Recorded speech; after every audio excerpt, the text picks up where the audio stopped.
guys, so I believe you know the story about the Good Samaritan, and if you don't, I'm going to give a rough summary of the story and give you some insight into that and how it applies to us today. Now, if you have not subscribed to our channel, please do so. We need to build this platform and we need to get this platform to reach as many people as possible. So ensure that you also share this video with your friends and family members. We as Christians have to be united and very dedicated and very serious about getting this gospel to reach the entire world. So we have to be deliberate about our actions. So please save this video and share with your friends and family so that they can also get this message as well. Now to the gist of the day. It's about the Good Samaritan, and the story is about a traveler who was going somewhere, and on the journey he was robbed, and then some people passed by. Now we had several types of Christians pass by. We had a Levi pass by, looked at the guy, did not even help the guy that was dying on the road, just walked past.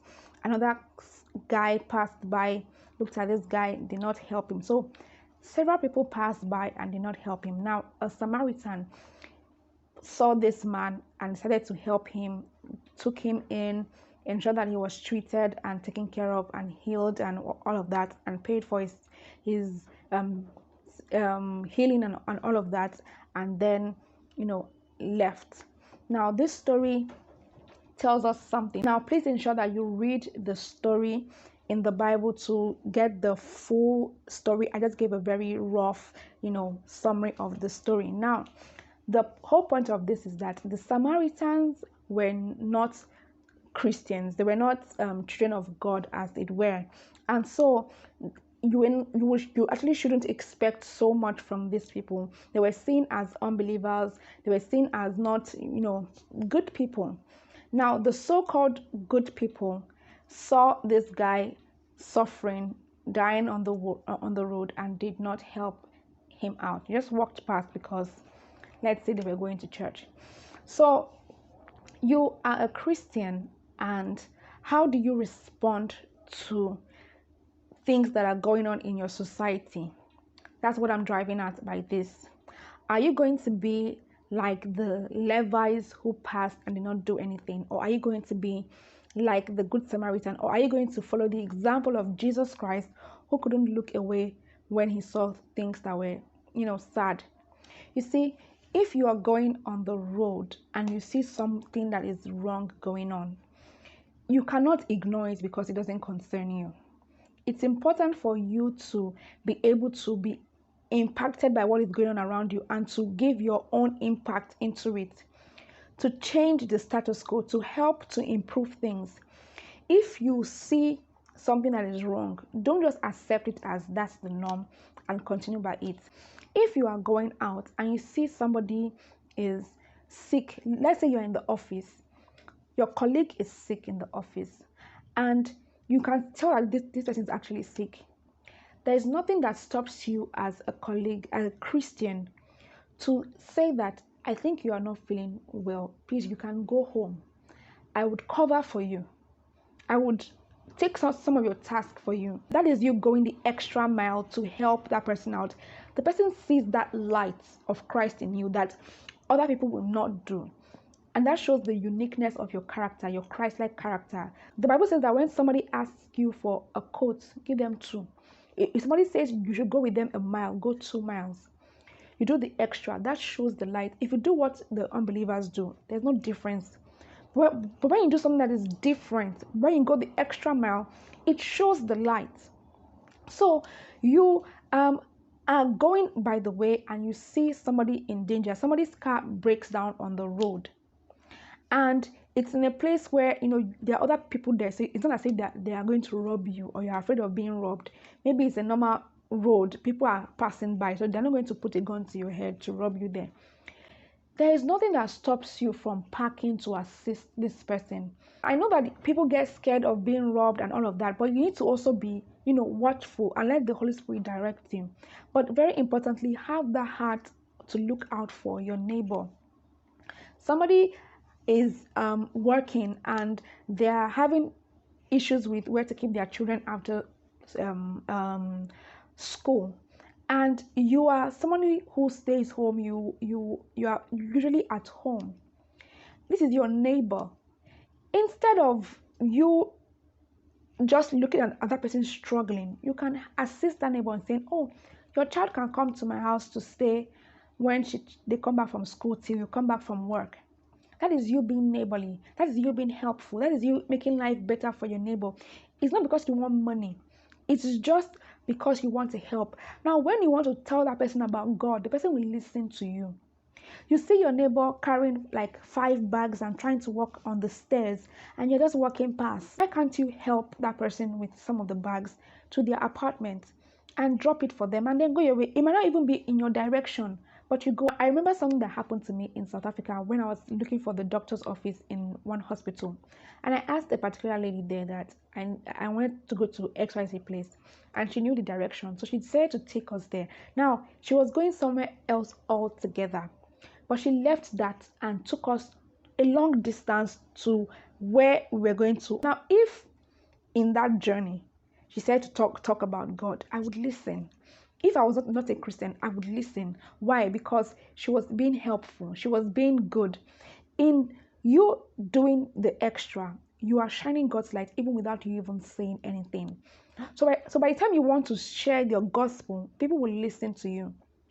When people are going through tough times, you see your neighbor who is having issues with her husband, maybe they just fought, you heard the whole noise in the whole apartment, maybe the girl was even beaten or whatnot. You saw all of those chaos going on, and you want to talk to that person.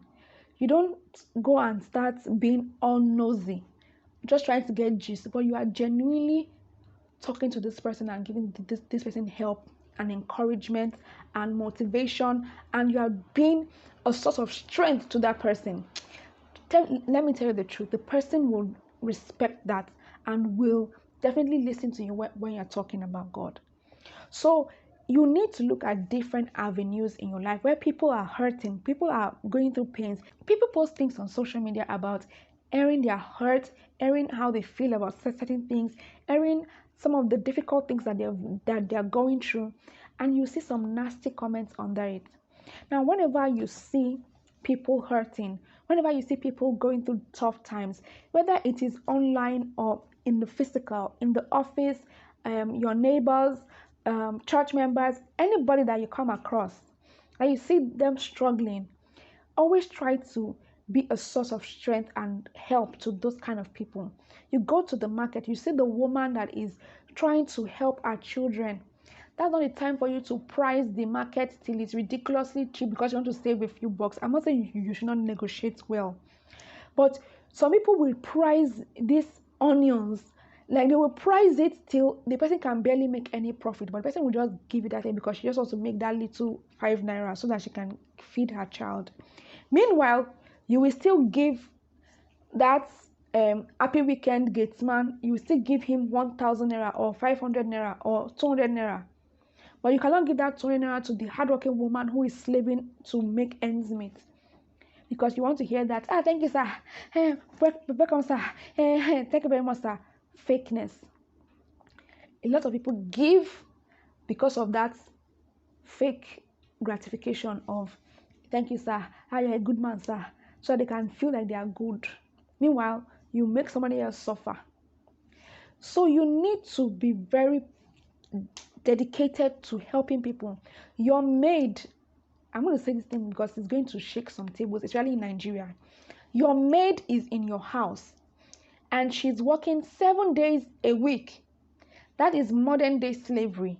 There is no other word to talk about this but modern day slavery. So you allow this girl that is trying to just earn a living and just trying to just live, barely earning anything tangible, and you're making her work 7 days a week. No day off, no day to chill, no day to see her family and friends. I run a business that helps people get domestic workers, and I know how I have to fight to ensure that they accept 1 off day in a week. That is just 4 off days. But you work in a company, you see your family members at the end of every single day. You have the weekend of that's 2 days in the week, making 8 days in a week. You still have your 21 days annual leave and other sick leaves and all the other leaves, plus holidays. Yet to give your maid even just 1 day off in a week is a problem for a lot of Nigerians. That is ridiculous. That is wickedness. So start with those in your household, the house help that is with you, the nanny, the gatesman, the driver. Start with making life better for them. Start with encouraging them. Start with helping them when they need help. Start with seeing ways that you can encourage them, that you can motivate them, that you can improve their lives. When I'm trying to ask a lot of my clients to train their nannies, they say, why should I train her? Why should I train them? Somebody that's going to take care of your child, you're saying, why should I train her? But you are in the office and you're fighting for them to give you some training in the office. But you cannot train your own nanny that's going to look after your own child. So as Christians, we need to start changing our mindset, to start thinking about how we can be good Samaritans to help people around us. There are so many people that are struggling around us. We need to give to different causes. I see this happening a lot in the US. There's that culture of giving to charity and all of that, and that is great. But I don't see that happening a lot in Nigeria, and that is a very bad thing. Instead, we will give for the most ridiculous thing, like somebody went to Big Brother and had a very nasty attitude in the Big Brother house. Now, person had a very nasty attitude in the Big Brother house and was evicted because of it. Yet, people were now donating millions of naira, donating it to this person to make it, because you want to be, I want to support this person. But there are people that are out there that are suffering, people that are trying to even give food to their children, to take their children to school. They don't have the means. You did not see it fit to give that money to those kind of people, but you gave it to the girl that was very nasty in Big Brother house. Because of what? Because you want to show that I'm a fan. I'm not saying you cannot like a celebrity, but your priorities need to be right. You cannot be giving to aid nonsense when people are suffering. That is why sometimes you ask yourself why God is not entrusting his wealth in your hands, because you know that you will not use it wisely. You will not help the poor that needs to be helped. You will not help the widow that needs to be helped. People are in Makoko, in terrible situations there. You are not taught to join organizations to help these people. So as a Christian, I would advise that you get in touch with all these kind of foundations and charities that are dedicated to helping people. Now, I like my church for something. I go to this present house in Nigeria, and the church has a very great outreach arm. It's called God Bless Nigeria, and we do several things to help the, I would say, destitute in society, those who are dealing with drug abuse and very terrible lifestyles like prostitution and taking drugs and being, I'll say, hoodlums in society, being rehabilitated and put back into society to become better citizens. Now, these people work a lot to help these people, and it takes a lot of money to rehabilitate, to get them the drugs, to take them out of all of that, to house them, to feed them, to teach them and get them back into society. And we see the work that is being done.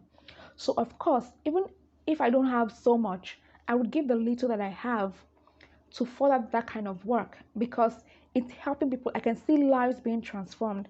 There was a guy that they call Shana Wale that was, what we call an agbero in Nigeria, that was, with a lot of all these street gangs, a very young boy, using bottles, stabbing people, smoking and all of that, a young boy.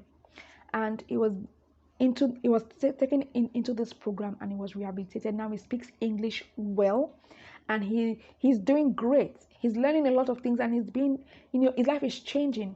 And I've seen this thing happen even in my household, where past house boys or house girls being trained, being taught, and now they're doing great in their lives. Their lives are being transformed, and they're a whole lot better than they were, because we worked at helping them to make sure that their life is better in the future. They are not going to be in your house forever, but when they leave your house, they should move with something greater. They should enter into a better phase because they came through you, they passed through you, and so you're able to impact their lives well. You're able to help them in one way or another. So life should not revolve all around just you and your family members. You should impact society. You should help people around you. You should be a light into the world and dispel the darkness. Shine the light of Christ everywhere. It's not all about preaching, it's about you even doing the work, being Christ like in your attitude, and you will get the gospel to reach everywhere. I hope this has been a blessing to you. You learned a lot. Please ensure again that you subscribe to this channel, you like this video so that you can get this algorithm to favor this channel, and so that people can get to see this video a lot, and also that you share with your friends and family so that this message gets to as many people as possible. It is my duty and your duty to ensure that we spread the gospel of Christ and people can get to know about Christ and his message so that it can transform lives. If we have a society that people are acting like the Good Samaritan, then life in the society will be a whole lot better. So sometimes we say, oh, why is it that the world is so wicked? It's because we're not teaching the world what goodness really is. Are we actually showing the world what pure goodness and love is? Or you are ignoring the world and living your own life by yourself and then wondering why the world will penetrate into your own space and look for your trouble? So please, let us work together to spread this message by sharing it, saving it, liking it, and just getting it to everywhere. I love you guys. Please keep yourself safe and please do the work of God with all of your heart, and God will bless you in Jesus' name. Thank you so much and have a great day. Bye.